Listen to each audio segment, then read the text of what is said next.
Naku, nakakatakot itong napanood kong video na kung saan si Pangulong Bongbong Marcos ay magka-mild stroke daw habang tulog. Ngayong 2026 daw mangyayari yan ayon kay Rudy Baldwin. Naku, kilala po natin ito, si Rudy Baldwin, kaya sumikat ito dahil yung mga nakakatakot na nakikita niya sa hinaharap ay nangyayari daw. Kaya maraming followers to at dito sa sinasabi po niya ngayon ay maraming kinabahan. Posibleng mangyari ba yan? At ito namang si Ate, nagyayaw-yaw na naman dahil doon sa nangyari kay Dunyor na dinala sa St. Luke's Medical Center. Maraming tawang-tawa. Aba, marami na namang pinagsasabi si Auntie Claire dyan. Ito, panoorin po natin ang hula ni Rudy Baldwin. Magkatotoo kaya ito? Ito ang video. Yari. Yung dapat na managot ay dapat managot ay hindi po ganun. Nakakapangilabot din daw ang prediksyon niyang posible raw na may mangyari sa presidente Lah. ngayong taon. Ano ang magiging kahihinatnan ni PBBM niyan Naku, at ng kanyang administrasyon? Matatapos ba niya ang kanyang termino? Kung malampasan niya yung mild stroke, Matatapos mild niya. stroke daw. sa nakita ko Miss Coronel, yes po. Okay. O hindi sa hindi po, wala akong part dito Kinikilingan, na wala kang kinikilingan. Wala talaga. Kasi nakita ko siya, inatake siya na tulog. lah, tulog. Pero kung sakaling malagpasan naman daw ni PBBM ang panganib sa kanyang buhay, hindi pa rin daw siya safe.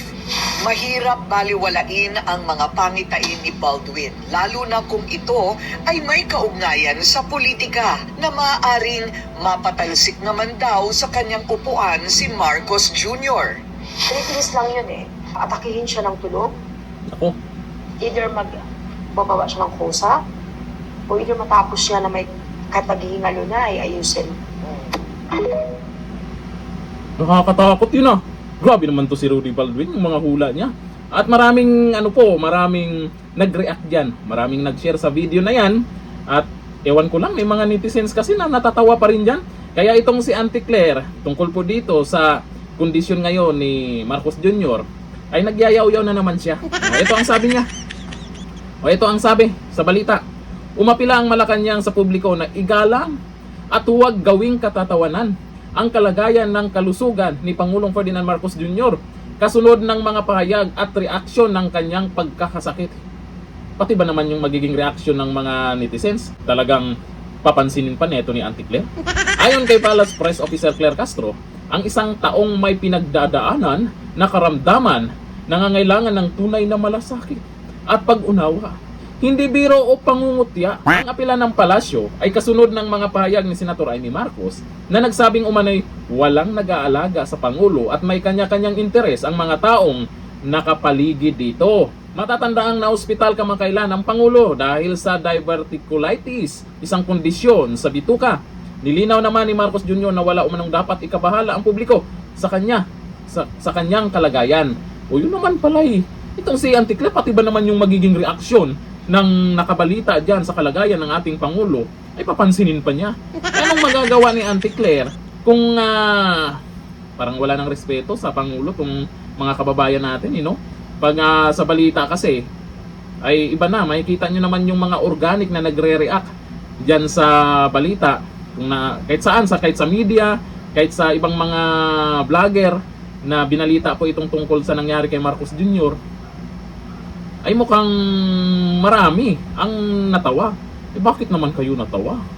Diba? O ito si Auntie Claire nagyayaw-yaw na. Pero sa akin talaga dito, itong sinasabi ni Rudy Baldwin, nakakatakot po ito kasi ay nabalitaan ko mayroong mga mga nagkatotoo na hula. Madalas kasi hula nito may sunog, may lindol, yung mga ganyang hula niya. Tapos sinasabi niya kung anong lugar. Pag lumipas yung mga ilang buwan, minsan taon, nagkatotoo. Ayon dito sa mga nag-comment, basahin nga natin kung maging reaction nila dito sa pinagyayaw ni Auntie Claire. Sabi ni Renny Lauron, ibig sabihin lang neto, ang taong bayan ay nawawala na sa kanya ng respeto. Kung mabuti siyang Pangulo, hahangaan siya ng buong Pilipino. Ngayon kasi mukhang maraming natatawa nagre-react ng tawa. Sabi ni Lai Gabriel, nasira na ang tiwala ng taong bayan. Kaya di mo masisi lalo pat di biro yung ginawang korupsyon sa present admin. Ito sabi ni Julito Donaire, nasobrahan ang sip-sip. Sip-sip daw Auntie Claire. concern lang naman siguro si Auntie Claire. Concern lang yan. Ewan ko lang kung anong magiging reaction niya kung makarating sa kanya yung hula ni Rudy Baldwin. Ay kakabahan din si Auntie Claire dyan. Concern si Auntie Claire. Intindihin na lang natin siya. Malay natin, natawa yung mga netizens nang dahil kay Auntie Claire, hindi kay PBBM, di ba? Baka yung mga naksilip niya na maraming tumatawa doon sa pagbalita niya or doon sa pag-interview niya. Kasi alam po natin, pag si Auntie Claire nandyan, hindi nawawala yung mga tumatawa. Kahit anong gawin niya, kahit wala pa nga siyang ginagawa, marami nang natawa sa kanya. Baka si Auntie Claire naman pinagtatawanan, di ba? Di ba? Hindi ko na, thank you. Bye-bye.